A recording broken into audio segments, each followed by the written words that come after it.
Hey everybody, Rupu22 here. I was looking at my videos last night and I just realized that I didn't post a new video of my new Jeep. I had taken a couple of videos, I just never did them, so I wanted to give you guys a little overview of what my daily driver is. This is my 1997 Jeep Cherokee Country Edition with a 4.5 inch rough country short arm lift, 33, 1250, 15 Goodyear Wrangler MTRs with Kevlar. I got some TJ Gambler rims. This is my my front bumper. It's a Nate's Slimline winch bumper. A little better view. I got the D-rings from Tractor Supply. It's a little side view. I was running flareless until I got stopped by the police because apparently it's illegal to not have flares around here, so he told me either get flares or put on smaller tires, and I paid like, I don't even know, $1,200 for this tire and wheel setup, so I'm not about to go and buy new tires. So what I did was I went to Home Depot and I got some lawn edging, and I just attached it with these self-tapping screws that I had already trimmed.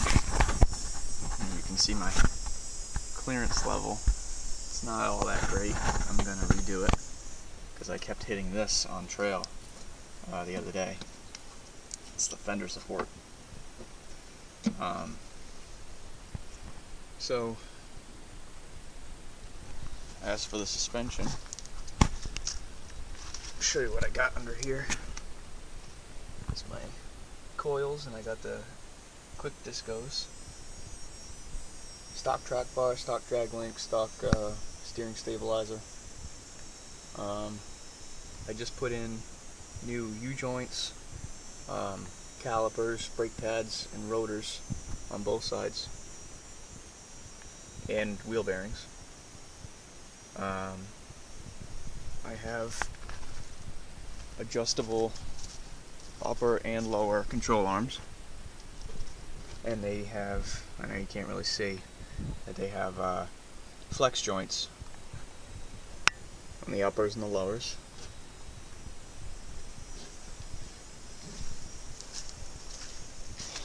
I have a 4-foot Firestik tunable tip. It's not the Firefly antenna, it's the actual Firestik tunable tip. Got this from Harbor Freight. It's just a rear D-ring.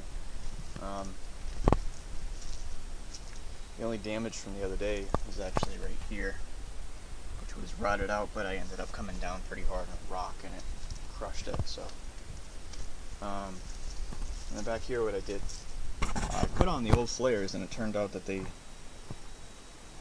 were in fact still not covering enough. So I just took that lawn edging and self-tapped it into here. This is a quick fix. I'm not going to leave it like that. For the time being, though, I am going to trim this up a little bit higher, maybe to about here, and another inch or so, and then reattach these, and add in some bump stops. Overall, it's great off-road. I just off-roaded it the other day. It's the first time I was able to take it off-road because I didn't have my brake lines set up yet, and I also needed to do that stuff with the hubs because they were all bad. I get about 18 miles to the gallon,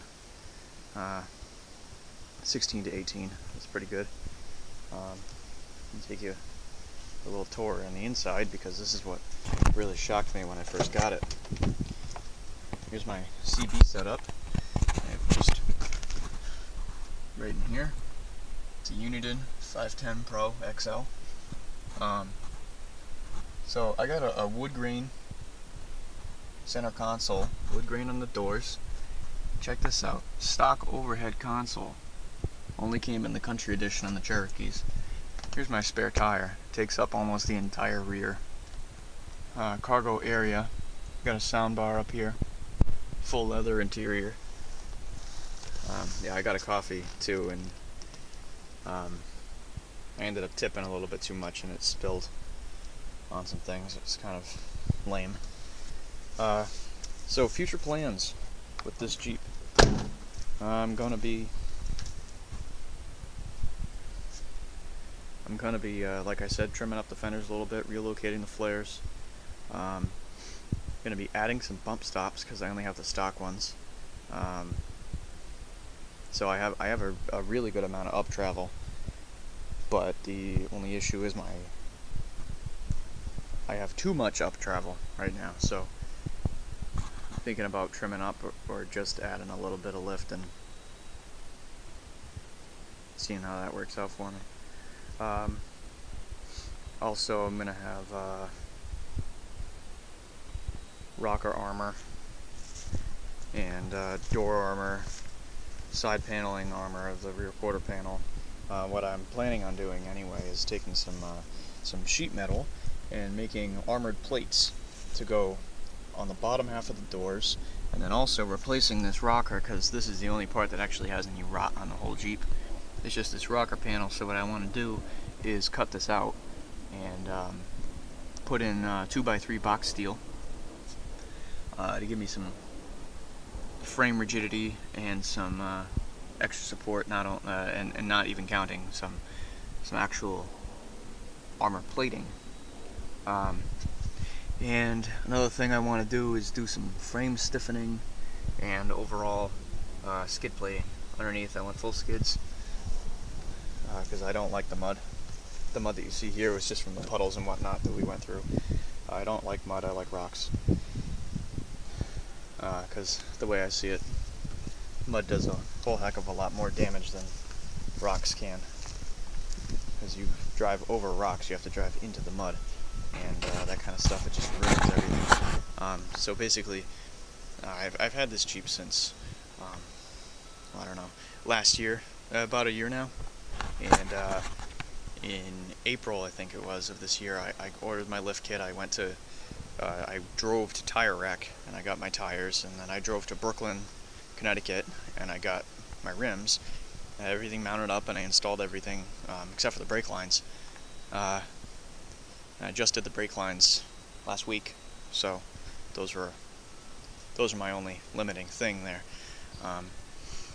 However, on the rear brake line I do have to replace the hard line, so it's kind of a pain in the butt. However, overall it did amazingly well off-road, albeit the trail was not that difficult really at all, but I was just surprised at how much better it is wheeling a Cherokee than it was wheeling my old TJ, which there is a video of.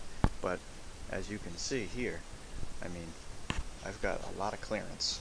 These tires are actually 33 inches tall, and they're a little bit short right now because I don't have an air compressor at home. But you can see my actual amount of clearance here, especially with the Slimline bumper. It comes up to almost the top of the tire. And actually, what I'm gonna do is level it back out again with a little bit of coil spacing, so the front end is just a little bit higher. And as for the winch bumper, it doesn't even come out that much, you know. I had originally wanted a non-winch bumper, so it would be ultra high clearance. However, it didn't end up working that way because I do want a winch. But I may change my mind on that. Not sure. Because winches are very helpful tools, but they're also expensive. So, in the future I might get rid of this bumper and get one that's a regular old bumper that tucks right in, so I don't have any clearancing issues. But on the trail I didn't really have any clearancing issues, because, you know, nothing was taller than my bumper. So, worked out nicely. So yeah, that's my Jeep. It's got 132,000 miles on it. It's 1997. Yeah, engine bay's a little dirty right now just because of all the muck that we saw, but it's going to get detailed soon, because it's a pretty clean Jeep overall, and I want to keep it that way. So yeah, thanks for watching, and stay tuned for more off-road videos, because now the Jeep is ready to off-road, so it'll be off-road a lot more often.